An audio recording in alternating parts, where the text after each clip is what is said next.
Мерзімді әскери қызметке шақыруға Қазақстан Республикасының қарулы күштерді, басқа да әскерлер мен әскери құрылымдарды жасақтау үшін 18 бен 27 жастар аралығындағы әскерге шақыруды кейінге қалдыру немесе одан босатылу құқығы жоқ азаматтар жатады. Соған орай Теміртау аймағында 2019 жылдың 10 қаңтарынан бастап әскерге шақырылушыларды зерделеу жұмыстары басталады. Зерделеу екі кезеңнен тұрады. Бірінші кезең алдын ала зерделеу жолымен әскерге шақырушылармен және олардың ата-аналарымен, сондай-ақ ол жұмыс жасайтын немесе оқитын жұмыс орындары, немесе оқу орындары өкілдерімен жеке тексеріліп, әңгімелесу арқылы жүргізіледі. Сөйтіп, жеке әңгімелесу барысында шақырылушының моральды сапасына, денсаулығына, дене дайындығына, білімі мен дайындығына, отбасы жағдайына мән беріледі. Приписка проводится в целях. Азаматтарды әскери қызметке шақыру бұл әскери міндеттілік негізінде қарулы күштерді жеке құраммен жасақтауға бағытталған мемлекеттік органдар жүргізетін іс-шаралар кешені. Азаматтарды әскери қызметке шақыруды жергілікті атқарушы органдар ұйымдастырады және қамтамасыз етеді. Азаматтарды әскери қызметке шақыру үшін әскери қызмет және әскери қызметшілердің мәртебесі туралы Қазақстан Республикасы заңына сәйкес әскерге шақыру комиссиялары құрылады. Азаматтарды әскери қызметке шақыруды ұйымдастыру мен жүргізу тәртібін Қазақстан Республикасының үкіметі айқындайды.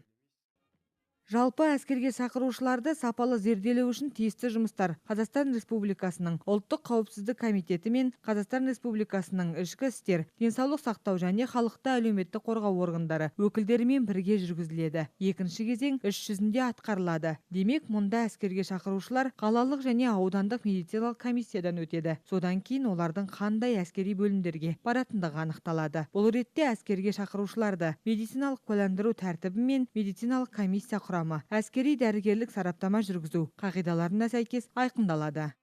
Так точно у нас врачами. Әкімшіліктің қолдауымен денсаулық сақтау саласына арнайы мамандар бөлінеді. Бөлінген дәрігерлер әскерге шақырту алған барлық азаматтардың денсаулығын қарап шығады. Барлық жұмыс әскери дәрігерлік сараптама жүргізу қағидаларына сәйкес айқындалады.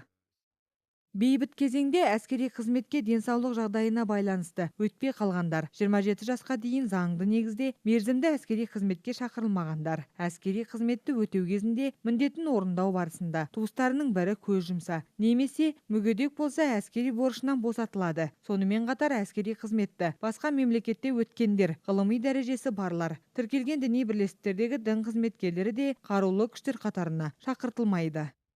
Тех лиц.